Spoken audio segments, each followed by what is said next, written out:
and if I'm not mistaken, you played the most snaps out of any inside linebacker so far this season. Is that something that you envisioned coming into the year? I mean, I know there's been situations with JT's targeting and Muma didn't play last week, but is that something you saw happening? In all honesty, not really. I thought it would just be like a good cycle, more than last year, but I wouldn't have expected that. I'll end up having most snaps at this point, but I'm not sad about it, not angry about it, but it's a little like I didn't expect it. I'll just say that I didn't expect it. For you, with what are you seeing on film from Rutgers' offense? Where I know on paper the passing game doesn't look as potent, but I know the running game too looks, obviously again on paper looks pretty sharp. Mm-hmm. Yeah, they're like a little bit like their old coordinator. Well, their new coordinator is the old Minnesota coordinator, right.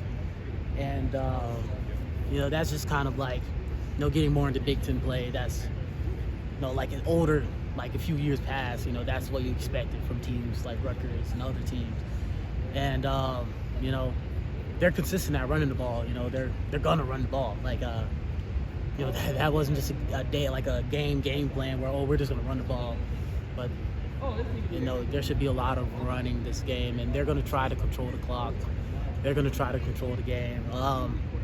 Watching their special teams, you can tell they take pride in their special teams, and that's just a team they're surrounded on. Like it kind of reminds me of an old version of our team. Like going in the past, like just we're gonna control the clock, we're gonna run the ball, we're gonna be really good on special teams, and that's what they're doing, and they're having success with it. So we got to find a way to stop them.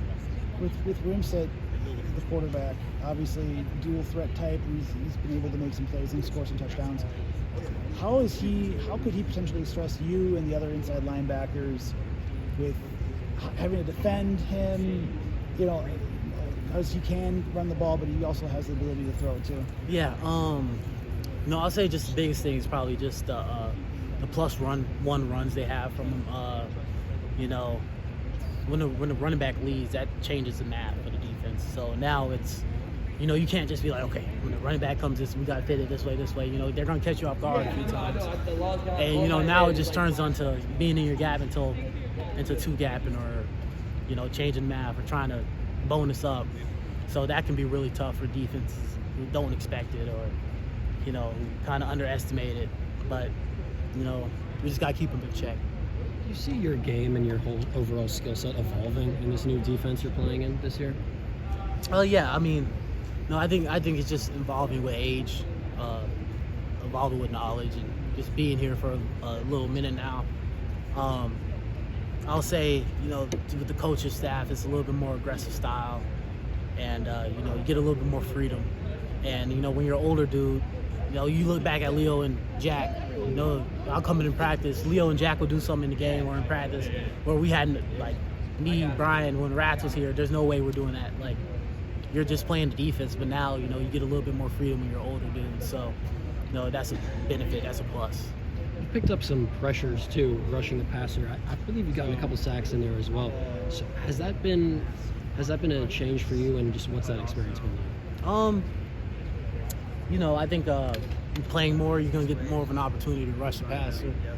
Last year I was in more on third down, dropping into coverage. Maybe we had one or two times on rush, but I think it's just the more opportunities you have being in there. So yeah, that's all I really got to say about it.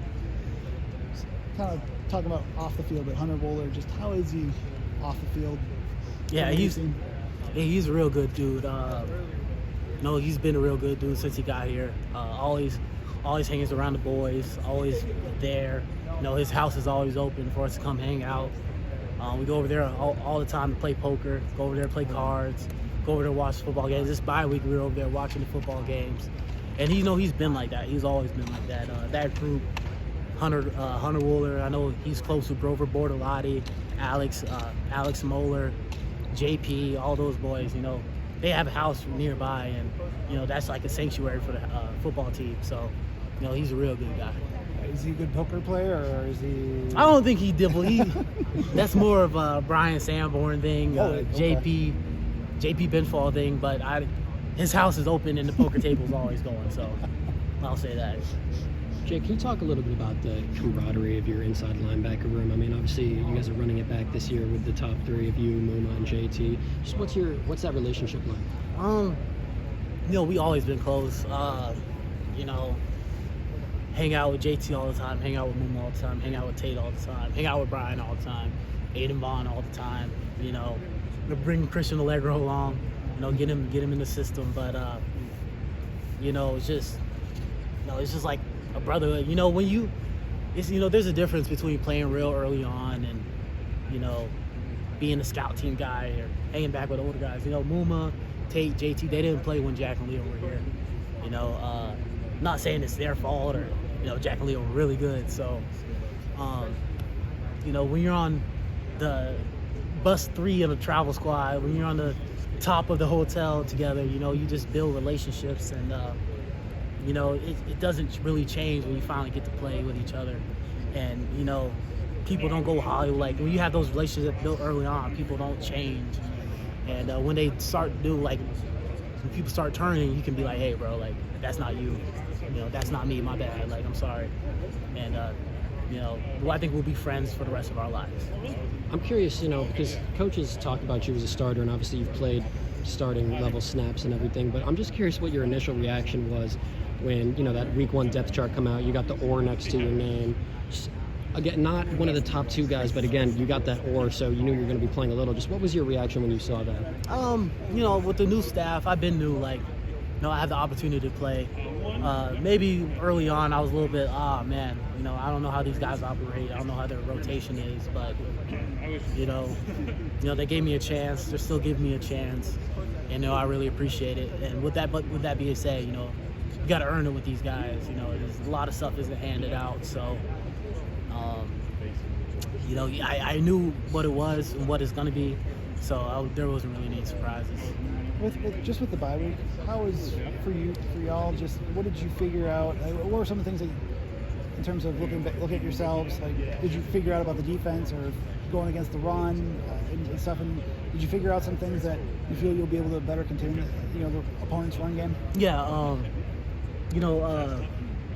in the past, when you're here for 2 or 3 years, some guys 4 years, and fall camp, spring ball is 80%. You're defending the run 80% of the time. And, we were able to get back to those basics. We were able to get back at some of the things we're naturally good at from practicing and doing it so long. And it feels good. And the coaches let us go back to that. They took some of their stuff away and went back to some of our stuff. And it was like, okay, hey, you guys know how to do this. Let's talk through this, see how you guys view it, and let's do it like that. Whatever makes us the most comfortable. And we were able to figure that out through the bye week. So it was a good time.